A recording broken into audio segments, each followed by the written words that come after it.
orang Tionghoa yang paling banyak di mana tempat, guys? Kalian bisa tuliskan di ruangan kolom komentar. Tadi itu disebut Tionghoa yang berada di Indonesia ada dua nama. Satu nama Tionghoa dan satu lagi nama orang Indonesia.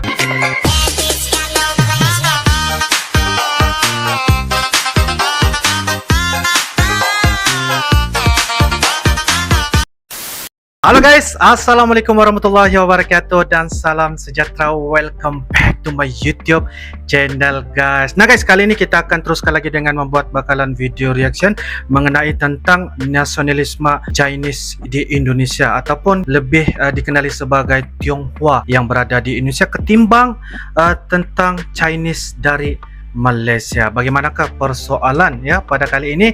Kita akan sama-sama lanjutkan dengan judulnya Kagum Nasionalis Full China di Indonesia, lebih cinta negaranya ketimbang China Malaysia. Nah, dan ini merupakan dari channel Dunia Slip. Seperti biasa, like, comment, share dan juga subscribe di dalam channel ini, guys. Tanpa basa-basi, ayo kita sama-sama simak di video pada kali ini. Yuk guys.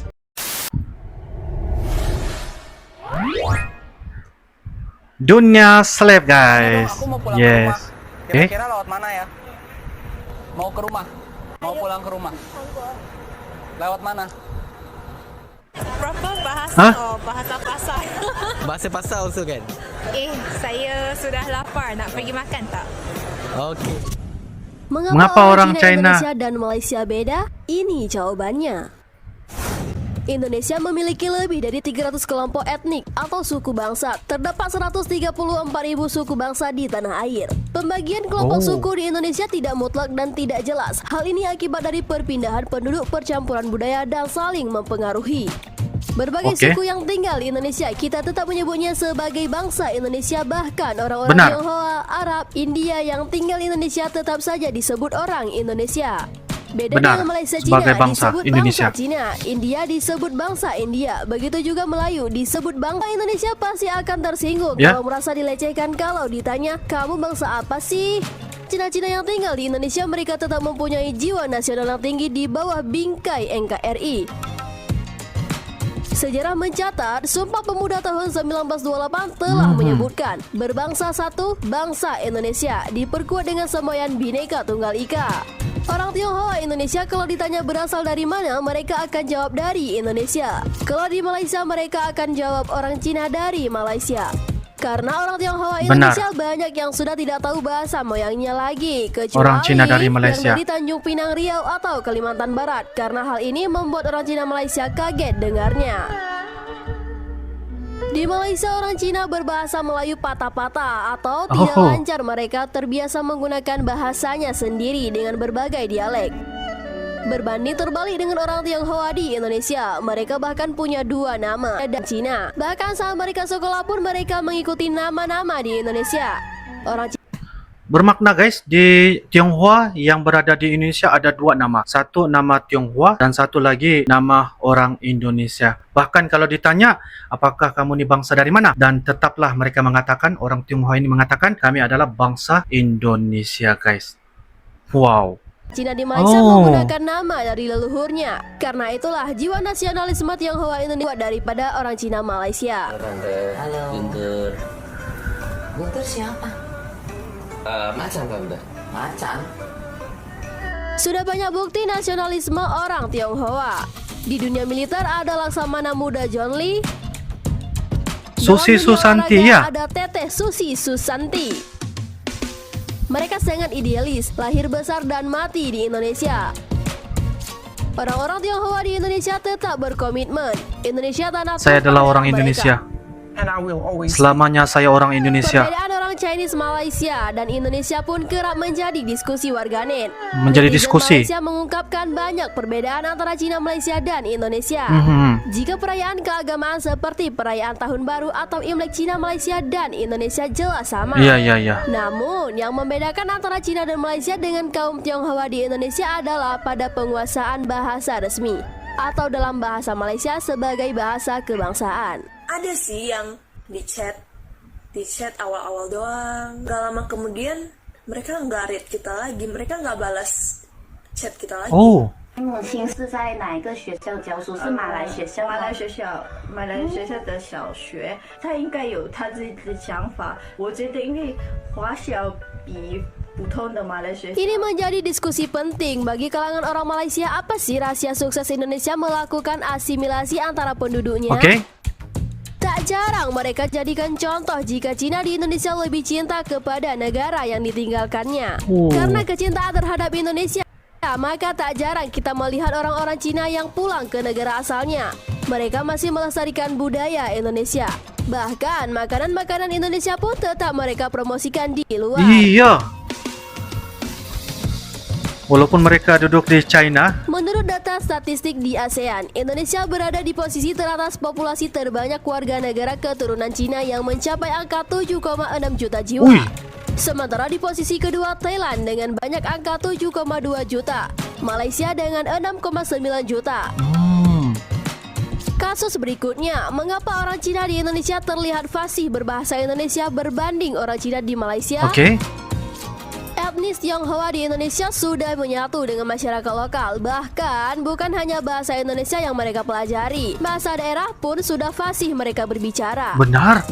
Tergantung daerah Indonesia mana mereka tinggal. Saya bertanya kepadanya apakah dia ingin anak-anaknya memiliki nama keluarga China-nya yang sudah gausa.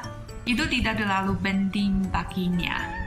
Ciri khas budaya dan fisiknya tetap tidak berubah, tetapi penjiwaan dan cara hidup mereka sama dengan masyarakat Indonesia pada umumnya. Oke. Di Indonesia ada keturunan etnis Tionghoa memakai nama Indonesia meskipun memiliki nama khasnya yang berlaku di kalangan mereka sendiri. Terkadang kebanyakan dari mereka lebih Indonesia daripada keturunannya sendiri. Contohnya saja di Aceh. Orang Cina tinggal di Aceh dalam kesehariannya lancar menggunakan bahasa lokal. Di Surabaya, kebanyakan etnis Tionghoa berbahasa Jawa Surabaya dan memiliki... Guys, bentar guys. Kalau kita lihat di Indonesia, orang Tionghoa yang paling banyak di mana tempat guys? Kalian bisa tuliskan di ruangan kolom komentar. Tadi itu disebut di Sumatera, di Surabaya. Tapi yang paling banyak guys, di mana ya orang Tionghoa ya mereka berada nih guys. Jadi kalian bisa tuliskan di ruangan kolom komentar ya. Memiliki logat Jawa yang kental. Mereka juga hidup bercampur dengan masyarakat awam dan bergaul dengan masyarakat lokal setiap harinya, meskipun mereka juga memiliki komunitas mereka sendiri yang eksklusif. Hal ini tidak banyak seperti orang Sunda punya kumpulan, orang Jawa punya kumpulan dan lain sebagainya sebagaimana biasa dan umum terjadi. Mantap. Di Malaysia, luar etnis biasa. Tionghoa memakai nama asli mereka sendiri dan biasanya bersekolah di sekolah khusus kalangan mereka sendiri. Bahkan bahasa pengantar yang digunakan juga ialah bahasa ibu mereka, sehingga kebanyakan etnis Tionghoa di Malaysia tidak banyak yang menguasai bahasa Melayu secara utuh. Berbeda dengan di Indonesia, mereka jarang ditemui keturunan etnis Tionghoa yang masih fasih berbahasa ibu mereka dan malah fasih dalam bahasa Indonesia atau bahkan bahasa daerah. Orang Tionghoa Indonesia kebanyakan menggunakan nama baru yang diadopsi dari marga atau nama Mandarin macam Ci menjadi Ciputra, atau nama belakang macam Ki menjadi Kiki, disusul dengan nama tengah atau belakang menggunakan nama Jawa. Sedangkan Tionghoa Malaysia masih mempertahankan nama Mandarin mereka turun-temurun. Malaysia Turun-temurun. 蔬果口语大比较 Go! Orang Tionghoa Indonesia kebanyakan beradaptasi menggunakan bahasa daerah masing-masing dan mulai meninggalkan bahasa Mandarin sebagai bahasa kesehariannya. Orang Tionghoa Malaysia menggunakan bahasa Mandarin dengan sering, terutama berbicara kepada sesama mereka. Orang Tionghoa Indonesia kebanyakan sudah tidak merasa ada ikatan dengan Tiongkok daratan. Sedangkan orang Tionghoa Malaysia masih banyak yang berhubungan dengan Tiongkok daratan. Orang Tionghoa Indonesia umumnya sudah banyak yang menganut kepercayaan Kristen, Protestan, atau Kristen Katolik. Sedangkan orang Tionghoa Malaysia mayoritas Buddha dan Konghucu. Orang Tionghoa Indonesia cenderung lebih mudah bergaul dengan etnis lain dibandingkan orang Tionghoa Malaysia. Terlepas baik buruknya kebijakan Orde Baru dulu, kebanyakan orang Tionghoa Indonesia mulai setia dan aktif untuk bersama-sama membangun dan terus melaju untuk Indonesia yang lebih maju. Jika ada penambahan, silakan diisi di kolom komentar ya. Sampai jumpa. Sampai jumpa lagi. Oke guys, demikianlah sebentar tadi video dari channel Dunia Seleb di mana kita dapat lihat ya, yaitu salah satu fakta dan juga kebenaran mengenai tentang yaitu kagum nasionalis full China di Indonesia. China di Indonesia itu kita panggil Tionghoa lah ya, Tionghoa di Indonesia lebih cinta negaranya ketimbang China Malaysia. Jadi apapun ini salah satu orang kata nampak fakta dan juga info yang disampaikan adalah berdasarkan sebagai satu pelajaran bahwa kalau kita lihat di Indonesia dengan situasinya Tionghoa Indonesia tu mereka menggunakan dua nama, satu nama Tionghoa berdasarkan leluhur mereka dan satu lagi adalah nama Indonesia ya. Dan apa yang saya dapat pastikan apabila mereka mengatakan dari manakah kalian ini, bangsa apakah ini, dan mereka juga akan terus mengatakan kami adalah bangsa dari Indonesia. Secara perlahan mereka meninggalkan bahasa mereka itu yaitu bahasa Mandarin lah seperti begitu, karena kesehari-harian mereka itu menggunakan bahasa Indonesia berdasarkan mengikut daerah masing-masing apa yang disampaikan oleh admin sebentar tadi, ketimbang dengan Chinese Malaysia. Sebab di Malaysia tu kita ada sekolah mengikut jenis ya, ada sekolah Tamil, ada sekolah Chinese dan ada sekolah Melayu seperti begitu lah ya guys. Dan itu merupakan satu fakta bahwa saya dapat lihat juga nampak Chinese dari Malaysia itu ada yang tidak bisa secara lancar ya menggunakan bahasa Malaysia secara resminya. Tapi bagi saya ada juga ya orang Chinese dari Malaysia ni bisa menggunakan bahasa Malaysia dengan lebih lengkap dan lebih orang kata fasih dan juga lancar. Tapi bukan semualah, kebanyakan ada juga tapi bukan semua seperti begitu. Berbeda dengan Tionghoa Indonesia, mereka sangat-sangat fasih menggunakan bahasa Indonesia, bahkan mereka sangat lebih orang kata bangga berbanding dengan keturunan mereka sendiri. Itu yang ada di Tionghoa Indonesia. Jadi guys, itu secara totalnya kita dapat bisa mendapatkan edukasi dan juga pengetahuan. Ini adalah merupakan satu pelajaran bagi saya, tidak menunjuk kepada ke arah yang lebih tidak baik, tetapi lebih kepada pengetahuan buat kita semua. Kalau bagi saya sangat positif dan harusnya kita belajar dan menggunakan bahasa kebangsaan ataupun bahasa rasmi berdasarkan negara masing-masing. Apapun kita anggap sebagai satu edukasi dan buatkan pelajaran ya, dan jadikan pelajaran buat kita semua. Jadi insyaallah guys, itu saja dari Uncle. Menurut kalian bagaimana? Silahkan tulis di ruangan kolom komentar. Insyaallah kita akan bisa ketemu lagi di video-video akan datang. Sampai jumpa lagi. I love you Indonesia, I love you Malaysia. Assalamualaikum warahmatullahi wabarakatuh. Dadah.